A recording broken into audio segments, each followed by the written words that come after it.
In today's video, we're going to continue our NHL Prediction series. Today, I'm going to tell you 10 players who I think are going to have a breakthrough season coming up here for the 18-19 season. And that's coming up next.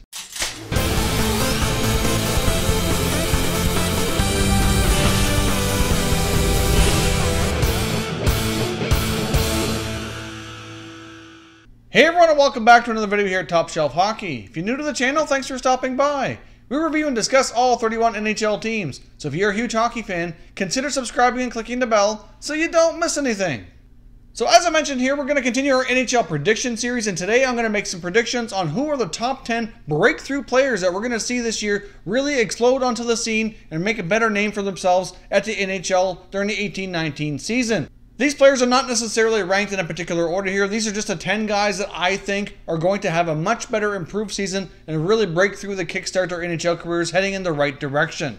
First up, we've got Jimmy Vesey of the New York Rangers. Now, Jimmy Vesey's played a smaller role, mostly in the bottom six since he's joined the New York Rangers. He put up 17 goals during the 17-18 season, which is really pretty good considering the limited ice time and the role he was given under head coach Alain Vigneault. Obviously, with the Rangers going through a rebuild and a new coach, they're going to have new systems. And, of course, new coach David Quinn comes from the college ranks, which is where Jimmy Vesey played. I think he may be able to work with and understand college players a little bit better. And I think at the same time, because of the fact they're going with a younger group and just some different strategies here, I think it's quite likely that Jimmy Vesey will get more ice time and a bigger role under coach David Quinn, and it really allow himself to kind of finally break through and be more of an offensive star that he was expected to be when he was first signed by the Rangers. You can see Jimmy Vesey eclipsing the 20-goal plateau, probably closer to about 25 is what I'm projecting here.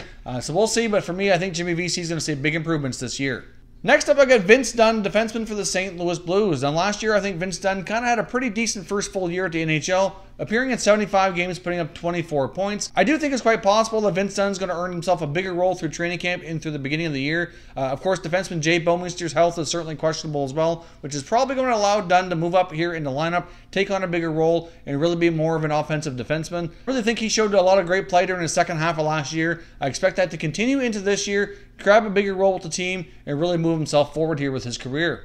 Staying with the St. Louis Blues, we're going to go on to forward here, Robbi Fabbri. Now, Robbi Fabbri hasn't really played much in the past year and a half. Last year, he sat out the entire season with a knee injury. Unfortunately, back in the 15-16 season in his rookie year, Fabbri put up 18 goals as a rookie, was looking pretty good. During his second season, he was limited to only 50 games where the injury started to pile up. And then last year, of course, he missed the entire season. Of course, he has been declared healthy, has got a new contract with the Blues, and I fully suspect him to come in, bounce back, and likely get back to that 20-goal area. Now, obviously, the Blues have gone through a big transformation, a lot of new faces this year. I can certainly see Fabbri being a fixture in the top 9, certainly improving his stats, and hopefully becoming a 20-goal scorer here at the NHL level. Next up, we have Tobias Reider, who signed with the Edmonton Oilers in the offseason. Of course, most of his career so far has been with the Arizona Coyotes, was traded to the LA Kings towards the end of last year, and then signed with the Oilers during the offseason. Now, his career high previously was 16 goals, but I don't really think he's been given a big enough role to really excel, and I think there's a good possibility with the Edmonton Oilers he could end up being a winger for fellow German player Leon Draisaitl. Obviously, Draisaitl's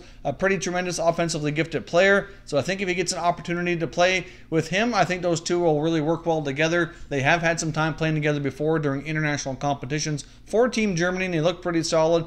If those two can team up and play together like I think they're capable of, we're certainly going to see Reider break through and certainly going to help Draisaitl improve his numbers as well. So I think Tobias Reider could become a 20-plus goal scorer this year and put up 40 to 50 points for the Oilers. Next up, I've got defenseman Victor Mete of the Montreal Canadiens. Now, he ended up getting into 49 games last year, didn't score any goals but put up 7 assists. He was loaned to Team Canada for the World Junior Championships, where he really had a chance to excel and really had a fantastic tournament for Team Canada.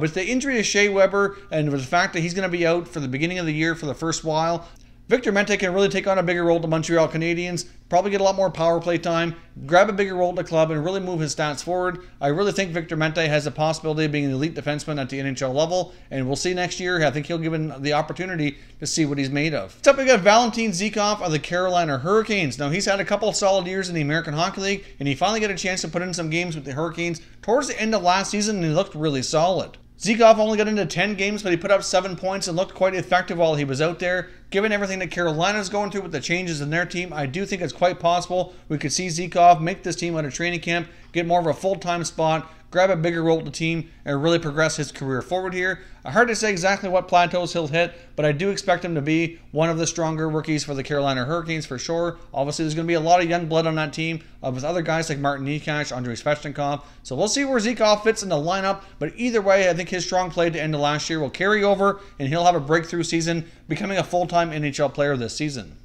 Next up, we got Kasperi Kapanen of the Toronto Maple Leafs. Now, obviously, the Maple Leafs are a team that's expected to do a lot of great things this year, and they're also a team that's gone through a fair bit of change. Obviously, we saw a lot of veteran guys like Leo Komarov and JVR and Tyler Bozak all leave town. Obviously, the big signing of John Tobias coming in will certainly transform their forward group a little bit here. But for me, Kasperi Kapanen really performed quite well, especially during the second half of the year when he was given more of an opportunity. He ended up getting into 38 games and put up 7 goals, but I think he'll kind of take over a lot of that role that we've seen Komarov play. He's a strong penalty killer. He's dangerous shorthanded. There's an excellent chance Kapanen plays the full season with the Leafs, gets an expanded role, and I can certainly see him achieving more like 15 to 20 goals for his first full NHL season and really break through as a strong two-way forward who can kill penalties and be dangerous shorthanded as well.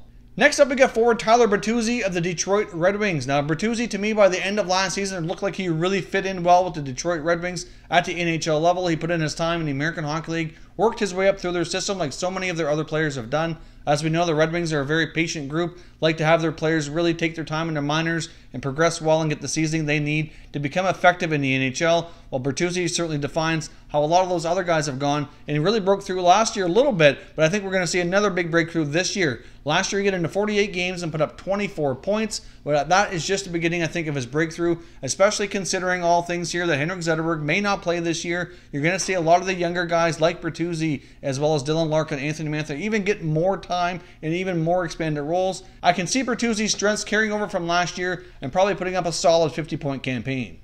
Next up, we got defenseman Thomas Chabot of the Ottawa Senators. Now, Chabot looks like he's poised to become a really dominant offensive defenseman at the NHL. Obviously, there's a pretty good chance he may very well get the chance to play with Erik Karlsson this year in Ottawa. There's a lot of uncertainty right now on how the defense pairs are going to go with that club, but based on his play last year, even on a team that didn't have a good year and a team that struggled, he still put up some pretty good statistics. He put up 25 points in 63 games last year on a team that struggled down the stretch here, but I do think Chabot made some good strides. If you look at his previous play during junior, as well as a chance to play at the World Juniors with Team Canada, he certainly is capable of being a top-tier defenseman who can really be an offensive force and a power play quarterback. So I do see him getting an expanded role with the team this year. His offensive ability is really coming through and showing a lot more on the score sheet. Last but not least here, we've got Jack Roslovic of the Winnipeg Jets. Now, I do think there's a pretty good chance Roslovic's really going to work his way up the depth chart here with the Jets throughout the year. Obviously, they're a very deep team. They've got a lot of offensive firepower in their forward group, but I think Roslovic will fit in quite nicely, and I'm going to predict by the end of the year, he's going to end up being their number 2 center. Obviously, with Paul Stastny fitting in well there last year towards the end of the year after he was acquired at the deadline, but now he's departed. There's certain uncertainty right now who's going to fill that role. I mean, it could be Brian Little to start the year. Hard to say. Obviously, with his contract and his prior history at the club, he'll probably be given an opportunity, but I can see Roslovic playing his way into that role by the end of the year, likely getting a chance to play with Ehlers and Laine, and I think that threesome would probably do really, really well.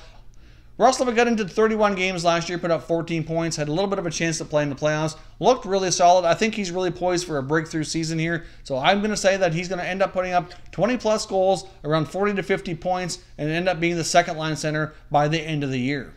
So for me, those are the top 10 guys I think are going to break through during this NHL season here coming up for the 18-19 season. I'd love to hear your comments down below what you think of this list, as well who do you think is going to have a breakthrough season this year in the NHL and really cement themselves as solid full-time players who can contribute heavily to their teams. If you're new to the channel here, hope you consider subscribing. We cover all 31 NHL teams, and there's plenty of content here for all hockey fans to enjoy. So if you're new, hit that subscribe button. If you liked this video, don't forget to hit the like button before you leave as well. I'd appreciate it if you did.